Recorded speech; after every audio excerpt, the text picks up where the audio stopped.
Guys, this is lesson 9.1, Introduction to Probability.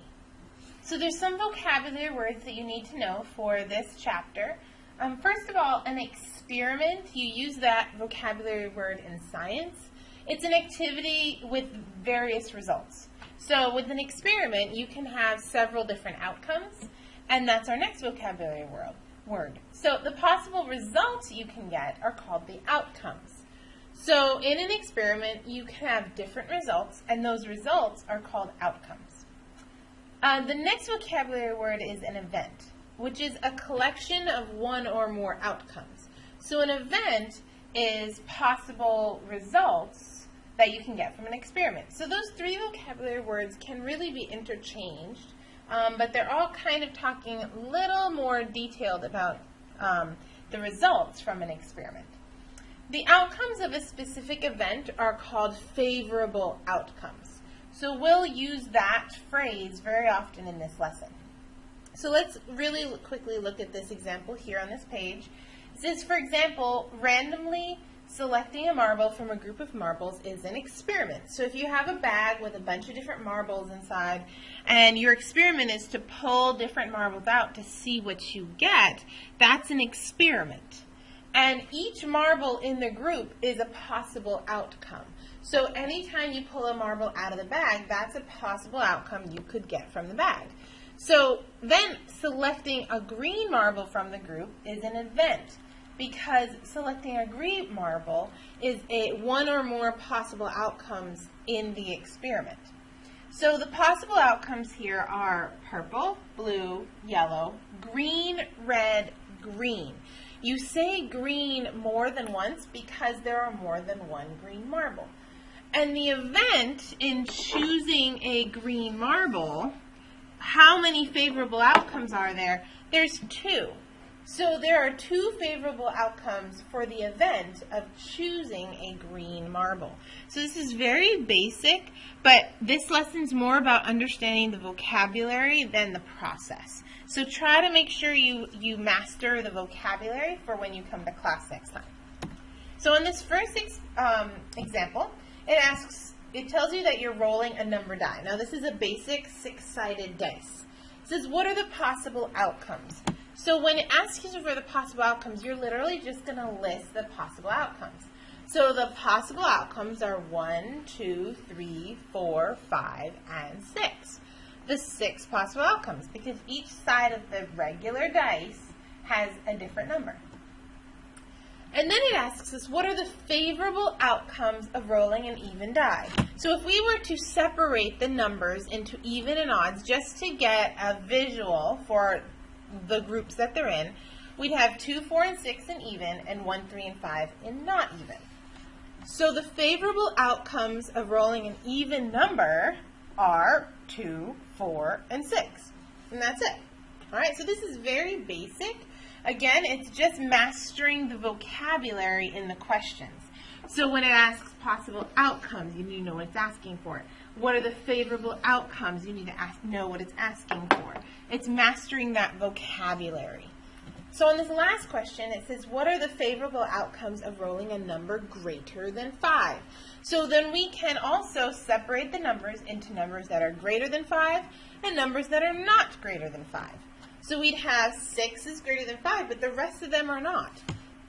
So the favorable outcomes of rolling a number greater than 5 is 6. There you go. And again, it's that vocabulary that we're trying to master. Favorable outcomes, event. All right, so these are all vocabulary words that you're going to be hearing and using a lot. All right, your turn. Go ahead and answer these questions. See if you understand what they're asking you to find. All right, in number 2, it says, in order to figure out who will go first in a game, your friend asks you to pick a number between 1 and 25. A says, what are the possible outcomes? Well, the possible outcomes are all the options you have. So you actually have to list them for this lesson. I'm not going to let you put numbers 1 through 25. No, we actually have to list them.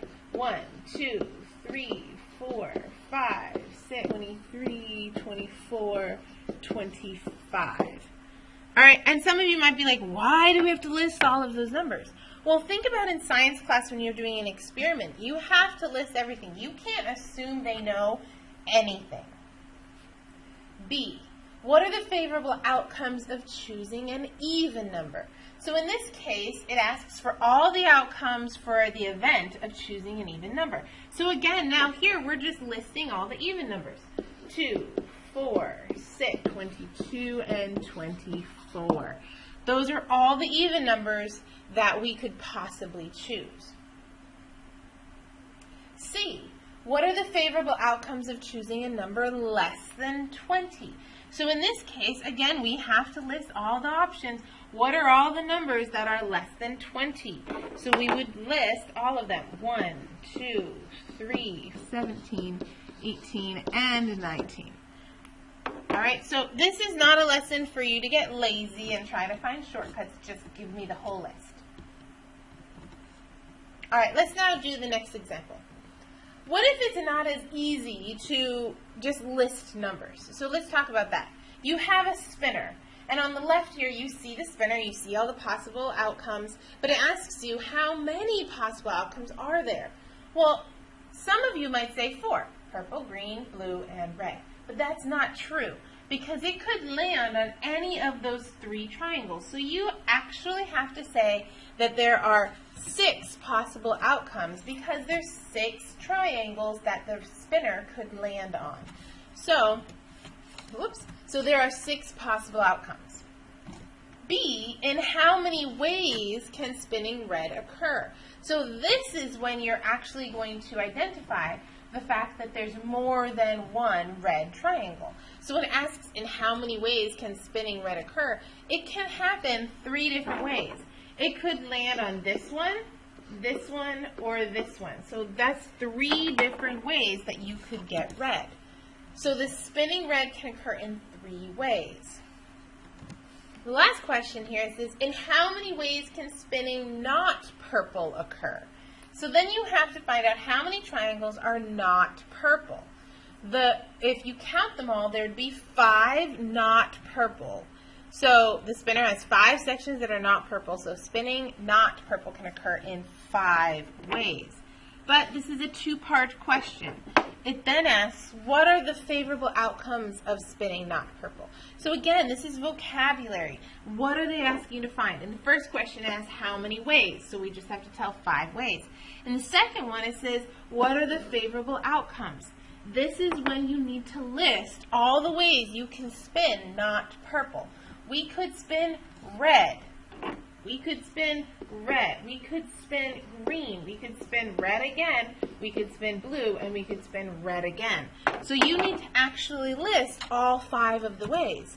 So the ways you could spin not purple are red, red, red, green, blue. That's telling those 5 ways that you could spin not purple. So even though some of you are being like, why do we have to put red 3 times? Because that's telling the person that the favorable outcomes, you could have 3 different chances of getting red. All right, your turn. Go ahead and see if you can understand the vocabulary and what it's asking you to find. All right, number 1, you randomly choose a marble. So again, this is like the example we did before, and it's marbles in a bag, okay? So how many possible outcomes are there? Well, if you count all the marbles, there's 8 marbles. So there's 8 possible outcomes. The more you use the vocabulary, the more it's going to be very second nature for you to use these terms. B, in how many ways can choosing blue occur? Well, that's asking us how many different chances can we get blue? Well, there's 2 blue marbles, so there's 2 chances. So in how many ways can choosing blue occur? 2 ways. We can get blue 2 different ways. We could pick this marble, or we could pick that marble. C, in how many ways can choosing not yellow occur? So this is a 2-part question. How many ways can choosing not yellow occur? So we need to count how many marbles are not yellow. Well, if you count them, you'd find out that there are 5 ways. Because there's 5 marbles that are not yellow. But when it asks you what are the favorable outcomes, you have to actually list your options for choosing not yellow. So we're going to have blue, another blue, a red, a green, and then I'm going to say that's a purple. It's kind of like a fuchsia magenta type color, but that's okay. We'll just say purple. So those are the favorable outcomes for choosing not yellow. All right? Hopefully that makes sense to you. All right, we have one last thing to go over, and that's the actual word probability, which is what we're introducing in this section. So probability is another vocabulary word that we're going to use throughout this chapter. And the probability of an event is a number that measures the likelihood that the event will occur. So your probability will tell the person, what are the chances of you actually getting that favorable outcome? And next time, we're going to talk about how you can calculate the probability of getting that favorable outcome. Probabilities can only be between 0 and 1, including 0 and 1. So you can have 0 chances, or the 1, because we talk about percent, is really 100%. So you're really having between 0% of getting that favorable outcome or 100% of getting that favorable outcome. And if you notice this study tip at the bottom, it says probabilities can be written as fractions, decimals, or percents. You usually find probability as a percent. Oh, there's a 50% likelihood of you choosing a green marble. We talk in that way. But you can have fractions, you can have decimals, so those are not impossible to have. So the diagram below relates likelihoods with the different types of ways you could write probability. So you have your fractions on the top, and then you have your decimals, and then you have your percents. And this rates the likelihood of those to happen. So if you have a 0%, it's impossible. You are not going to get that favorable outcome.